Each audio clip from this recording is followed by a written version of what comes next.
ও মাই god, গত 3 দিনে আয় ছাড়ালো 4 কোটি। তো ভিউয়ার্স, বিস্তারিত জানতে এই ভিডিওটি না টেনে পুরোপুরি দেখবেন। আমাদের যেটা টার্গেট সেটা হচ্ছে বাংলা সিনেমাটাকে ওয়ার্ল্ড ওয়াইড নিয়ে যাওয়া।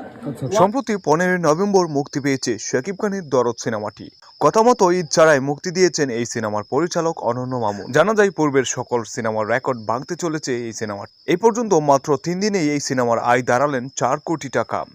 তবে বিশেষ সূত্রে জানা যায় দরদে শাকিব খানের পারিশ্রমিক ছিল 50 লাখ টাকা এবং দরদ সিনেমার নায়িকা সোনাল চৌহান এর পারিশ্রমিক ছিল 30 লাখ। এর আগে ইন্ডিয়ান কোনো নায়িকা বাংলাদেশ থেকে এত টাকা পারিশ্রমিক নিতে পারেনি। অতঃপর সেই খুশিতে শাকিব খান দেশে ফিরেই একটি সংবর্ধনা অনুষ্ঠান করতে দেখা যায়, যেখানে উপস্থিত ছিলেন বাংলাদেশের বিখ্যাত নায়িকা পরিমণি, পূজাচেরি, দিঘি সহ আরো অনেকেই। ভাই সামনে দেখো, সামনে দেখো, এইদিকে কি ওইদিকে দেখো। দরদ দেখেছো? ভালো লেগেছে? আর সেই সাথে হার্লেন কোম্পানির বিজ্ঞাপন দায়ের করলেন তিনি। এক পর্যায়ে তিনি তার কোম্পানির প্রোডাক্ট নিয়ে আলোচনা করতে দেখা যায়। জানা যায় বরবাদ সিনেমার শুটিং শেষ করে ইতিমধ্যেই দেশে ফিরলেন তিনি।